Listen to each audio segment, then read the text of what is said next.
convertido en esclavo humano del Club de los Viernes. Ahora voy a decir como aquel llámame viernes, porque vamos ya, en fin.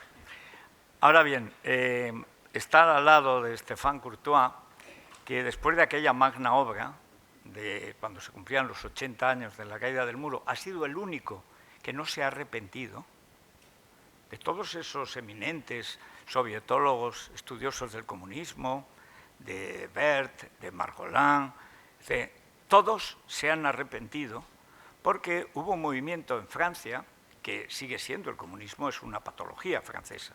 El culto a Napoleón y el culto a la Unión Soviética son patologías que tiene este país tan hermoso, pero que tiene en París pues como dos gusanos que le corroen.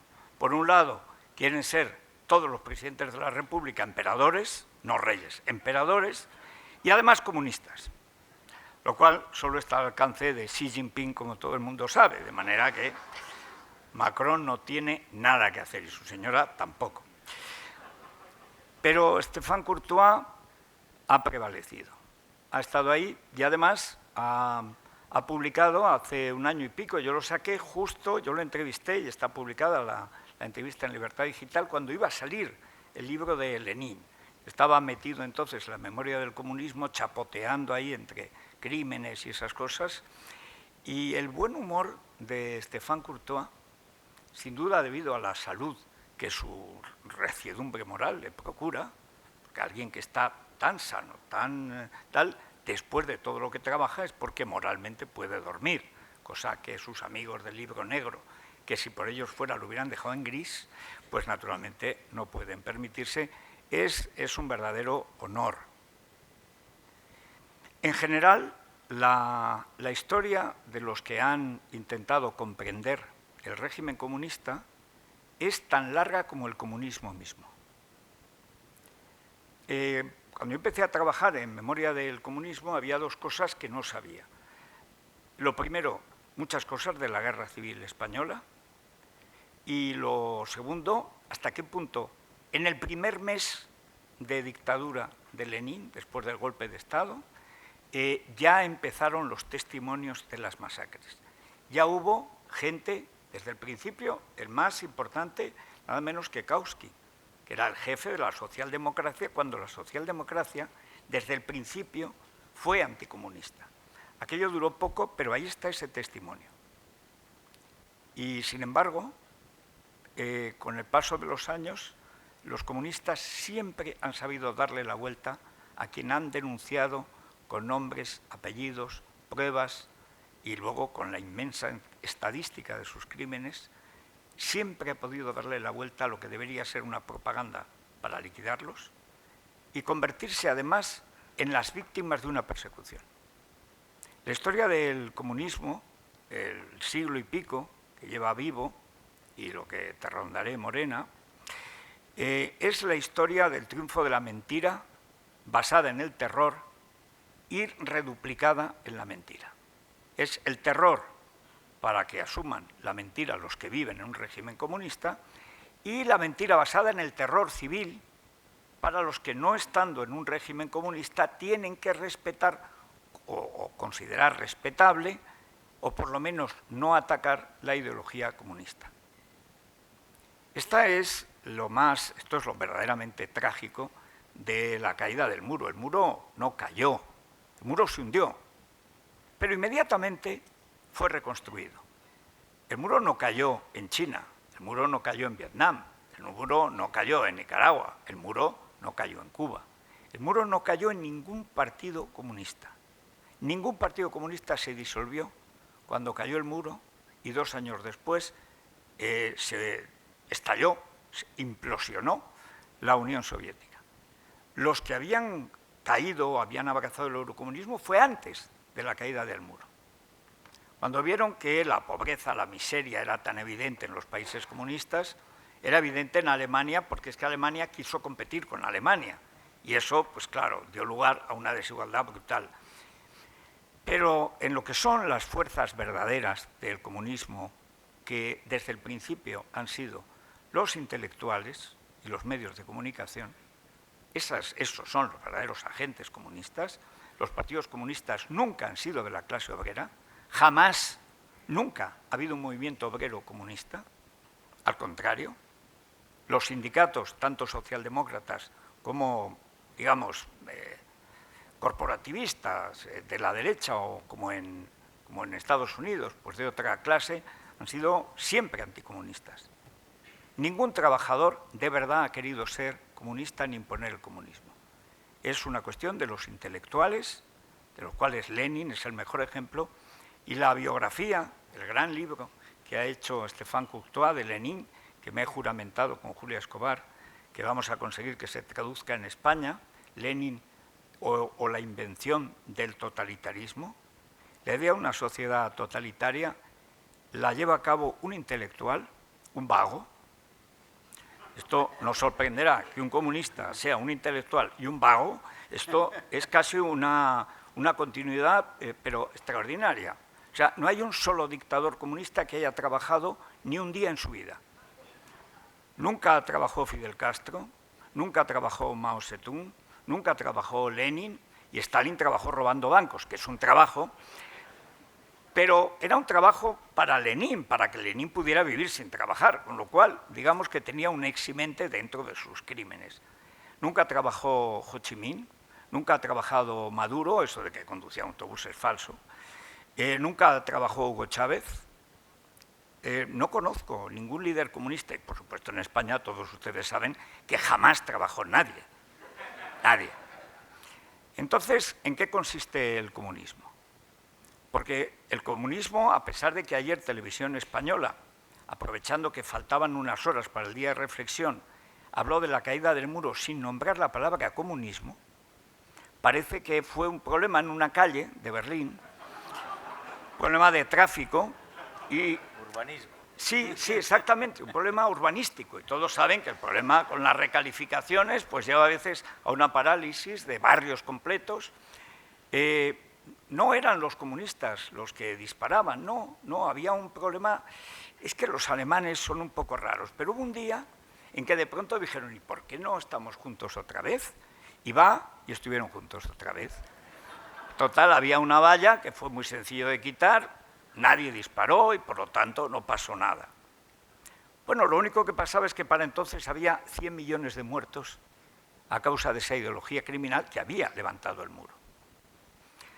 Comentaba antes Stéphane Courtois que en Liberación, para tapar, para hacer todo lo posible para que siga habiendo un muro, por lo menos en el cerebro occidental, es decir, para que el comunismo siga siendo una ideología respetable, respetada y temida, sobre todo temida, para que la mentira comunista sea temida y por lo tanto admitida, sacaron un número especial sobre los muros que hay en el mundo.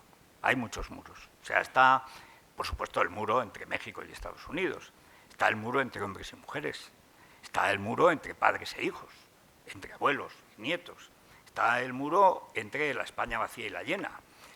Hay mucha clase de muros, excepto el del comunismo. Y decía Courtois, hombre, lo único que no decía Liberación es que un muro era para impedir que saliera la gente y el otro para impedir que entren.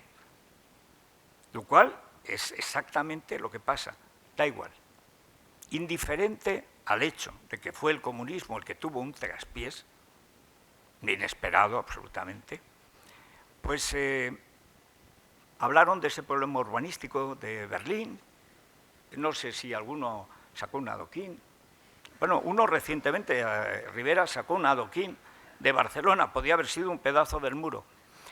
Pero esta mañana leía una entrevista con el mayor historiador vivo de los hispanistas, que llamamos al que no es español, que es Stanley Payne. Y Stanley Payne decía que oponerse a la ley de memoria histórica es una obligación moral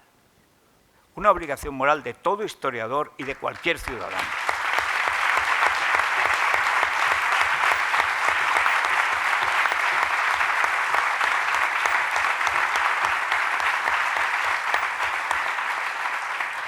Y curiosamente, precisamente Rivera, que tiene un partido meritorio en muchos aspectos, que levantaba ese adoquín de las calles de Barcelona, está a favor de la ley de memoria histórica. y votó a favor de la profanación de la tumba de Franco, para revivir la guerra civil y para vengarse de que España, a los dos problemas históricos que tiene, uno, haber vencido al Islam y otro, haber plantado cara al protestantismo, añadiera el imperdonable, que es que Franco derrotó a Stalin. Entonces, claro, eso ya es intolerable. O sea, España es reo de toda clase de delitos, pero fundamentalmente tres. Venció al Islam, durante siglo y medio venció a los protestantes y encima, a diferencia de lo que pasó en Rusia, donde los generales blancos perdieron la guerra civil que declararon los rojos, que en China, donde Chiang Kai-shek no pudo, porque además lo dejaron tirado, los americanos, los ingleses, etcétera, no pudo con Mao Zedong, apoyado por la Unión Soviética, y perdió la guerra civil.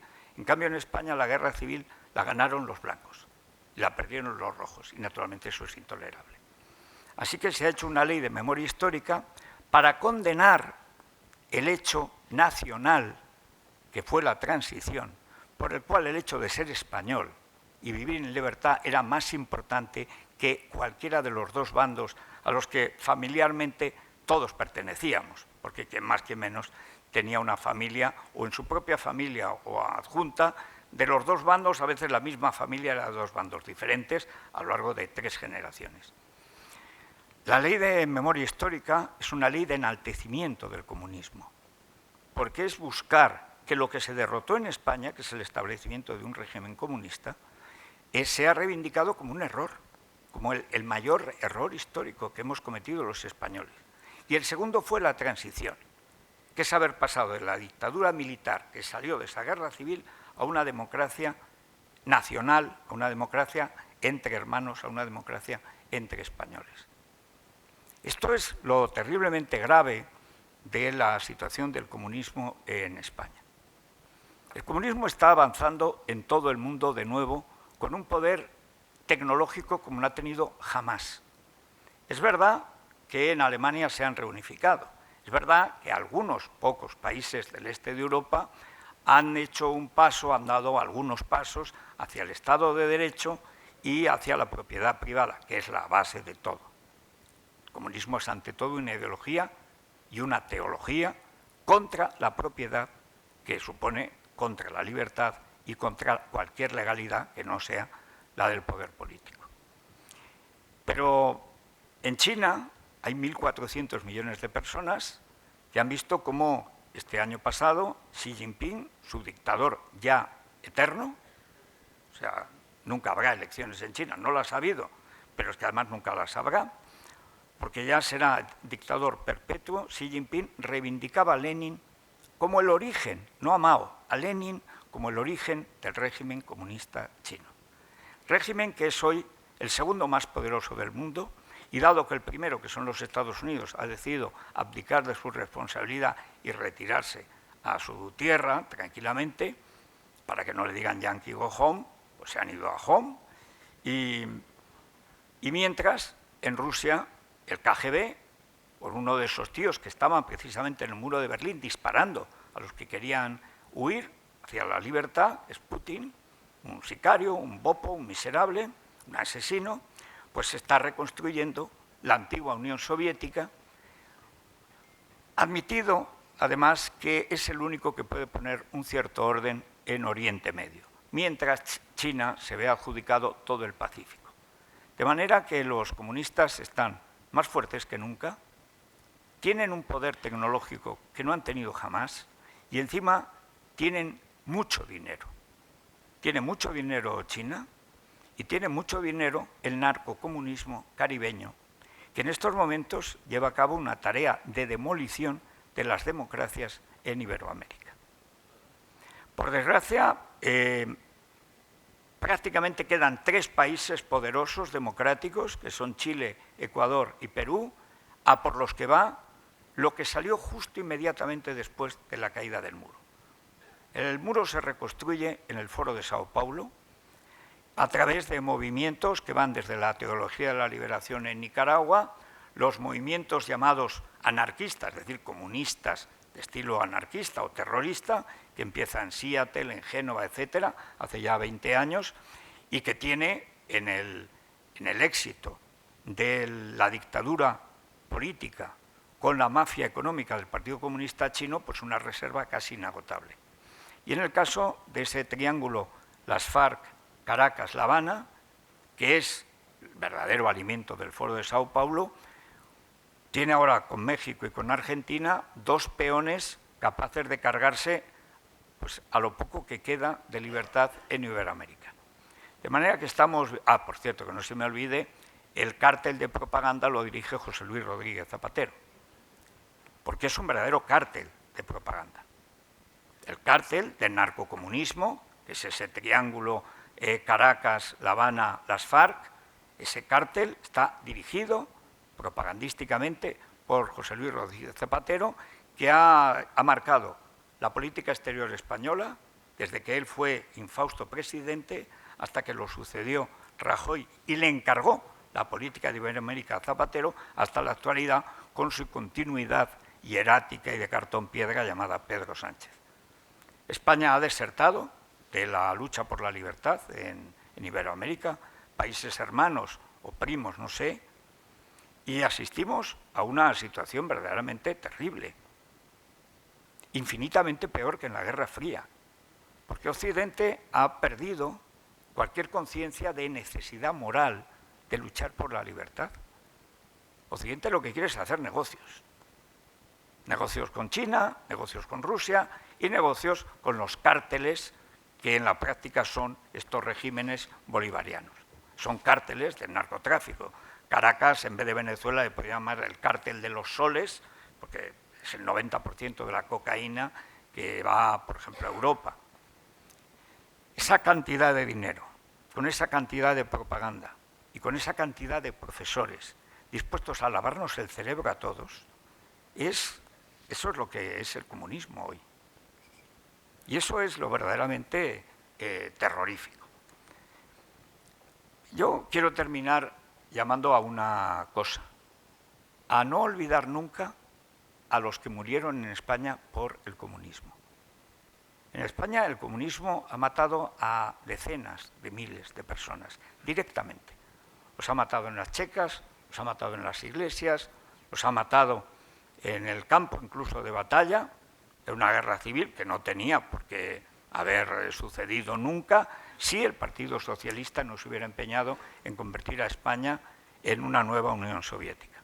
Más exactamente en Mongolia Exterior, que fue el primer país satélite de la Unión Soviética de Lenin, donde se habló de una democracia de nuevo tipo, que es exactamente lo que se quiso imponer en España mediante la guerra civil. Un régimen comunista que se llamaba democrático, como la República Democrática Alemana, que era tan democrática que tuvo que hacer un muro para que la gente no huyera hacia la tiranía.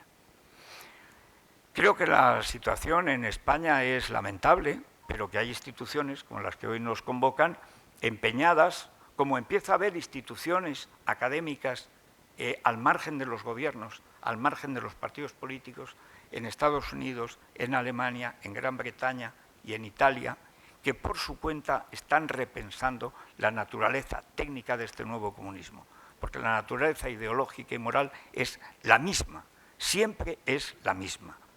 Tú no tienes derecho a la propiedad y por lo tanto te quito la libertad de oponerte y hago una legalidad para que te puedas callar, o si no te callas, pues te mato. El comunismo es la ideología que permite robarle todo a todos y matarlos si se quejan. Y esa es la realidad del comunismo, mentira y terror. En España tenemos la mentira, ojalá no tengamos el terror.